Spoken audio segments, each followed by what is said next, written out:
आजकालच्या काळात आपण सगळे दिखाव्याच्या दिशेने चाललोय. आपण जे काही करतो त्यात आपण दुसऱ्यांपेक्षा आकर्षक वेगळे दिसण्यावर जास्त भर देतो. त्यामुळे फीडमध्ये असलेले अनेक इन्फ्लुएन्सर त्यांना बघून तुम्हाला वाटतं की आपलं पण शरीर तेव्हाच बदलेल जेव्हा आपण एखाद्या हायफाय जिममध्ये जाईल, वेगवेगळ्या मशीन असतील व ते जसं मसाज वगैरे करतात तसं केल्याने आपली पण बॉडी होईल. व डाएटमध्ये जसे क्लीन व वेगवेगळे फूड्स असतात त्यातले बरेच आपण कधी बघितलेलेही नसतात व त्यांचे महागडे सप्लिमेंट बघून आपल्याला वाटते की बॉडी बनवायला खूप जास्त पैसा खर्च करावा लागतो तेव्हाच आपली बॉडी होईल. पण तसं नाहीये भावा. जो जितक्या लवकर वर जातो तो तितक्याच लवकर खालीही येतो. समजलंच असेल काय म्हणायचं आहे.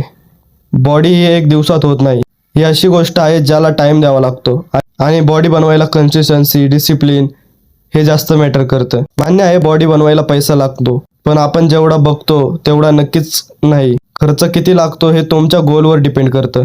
जसं की समजा तुम्हाला फॅट लॉस करायचंय, काही जण फॅट लॉसच्या नावावर जेवण करणं सोडून देतात, पण तसं नाहीये भावा. जेवण सोडल्याने किंवा कमी खाल्ल्याने वेट लॉस होत नाही. काय खाल्लं पाहिजे यावर भर द्या. बघा, लागतंच काय फॅट लॉससाठी? कॅलरी इंटेक फाइंड करायचा व त्यानुसार प्रोटीन इंटेक व डेली फायबर इंटेक. कार्ब्सची क्वांटिटी तर कमीच करावी लागणार, कारण कार्ब्स हे आपल्या एनर्जी देण्याचं काम करतात. पण जर कार्ब्सची क्वांटिटी कमी केली तर तुमच्या बॉडीमध्ये जे स्टोर्ड फॅट आहे त्याचा वापर होतो एनर्जीच्या स्वरूपात. त्याने करून तुमचा फॅट लॉस होतो. तुम्हाला फॅट लॉस विषयी अजून माहिती पाहिजे असेल तर कमेंटमध्ये फॅट लॉस कमेंट करा.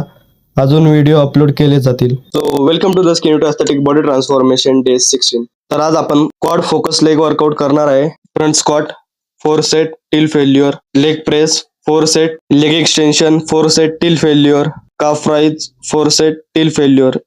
तर भेटूया अशाच एका नवीन व्हिडिओ सोबत. जय शिवराय.